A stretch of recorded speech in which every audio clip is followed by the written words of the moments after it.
How many corn can you eat?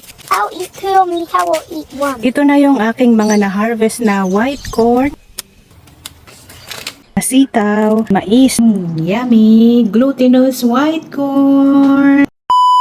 I-check ko lang kung meron na bang ngipin itong mais kasi itong kanyang buhok ay nag-brown na. So yan daw ang sign na may nabuo ng ngipin. Oh, yay! Can I take Oso, Mama? Yeah. Well, give me the corn then I'll put it. Yeah. I want to do it. I got some gloves. Just put it in the basket, okay? Oh, this one, just remove the hair, okay? And put it in the basket. Is it this white corn?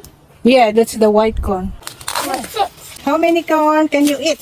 I'll eat two, Mika will eat one. That one looks so cute. The cute one is for Mika, huh? The big one is for me because I'm tall. Mika will have the cute one because he is cute. Oh, there's another one here. Ants! Aw, cute corn. May uod na dito. Ubus na yung aking mais ka. Could I see? I already dropped the one. Where is it? I dropped it already Where? in the ground. Ito daw ang sign kapag natuyo na yung kanyang dahon, ibig sabihin, nabuo na yung kanyang mga butil.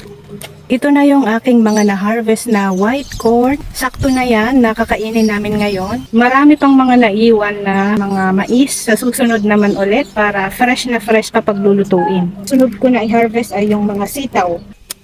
May mga ampalayan na, pero ito nag-yellow na naman, hindi ko napansin.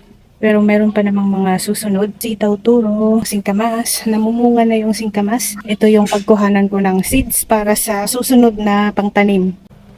Twist it, make sure you don't break it, ah. And just do it and then you put it in the ano, because there are ants. But I want to do it. I want to do it. Oh, I could go through. Give me some seed towel for my other. okay. Okay. I can't hold it for much longer. They're falling. Oops. Put it there.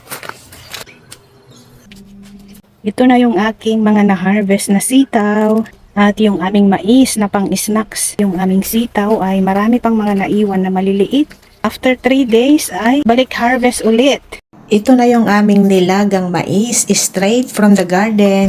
Nakakamiss ito dahil wala kang mabibili na fresh white corn. Frozen lang kasi ang available dito. Is it good? Yummy! Glutinous white corn!